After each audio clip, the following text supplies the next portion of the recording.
ज्याप्रमाणे महाराष्ट्रामध्ये मोठ्या प्रमाणात महिलांवर अत्याचार होत होते, मी त्यावेळेस महाराष्ट्राचा गृहमंत्री होतो आणि त्यावेळेस मला पवार साहेबांनी सांगितलं की अनिल, या पद्धतीने संपूर्ण महाराष्ट्रामध्ये मोठ्या प्रमाणात आपल्या महिलांवर अत्याचार होतात, याच्यासाठी एखादा कायदा राज्य शासनाने आपण केला पाहिजे.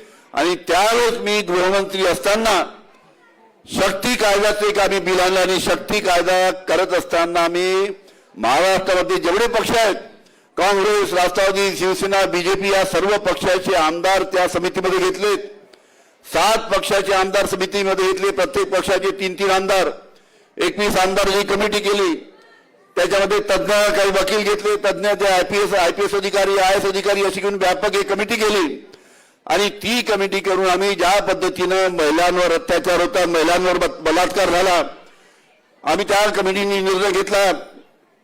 त्या कमिटीने आम्ही जे बिल केलं होतं त्यामध्ये जर महिलांवर जर बलात्कार झाला तर त्याच्यावर 21 दिवसामध्ये संपूर्ण चौकशी होऊन जो कोणी दोषी असेल त्याला कारवाई नाही, त्याला फाशीची शिक्षा झाली पाहिजे अशा पद्धतीचा शक्ती कायदा त्यानिमित्तानं आम्ही केला.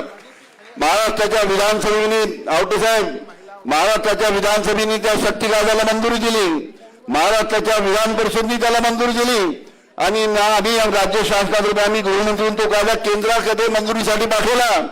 केंद्राकडे तो कायदा 5 वर्षापासून प्रलंबित आहे. सातत्याने मी मंत्री असताना, मी आमदार असताना सातत्याने केंद्र शासनाला विनंती करत होतो की हा कायदा जो तुमच्याकडे 5 वर्षापासून प्रलंबित आहे त्याच्यावर लवकरात लवकर निर्णय घ्या आणि महाराष्ट्रामध्ये शक्ती कायदा मला लावू द्या, जेणेकरून एखाद्या महिलेवर जर बलात्कार झाला तर त्या बलात्कारी आरोपीला फाशी देता येईल अशा पद्धतीचा जो कायदा होता.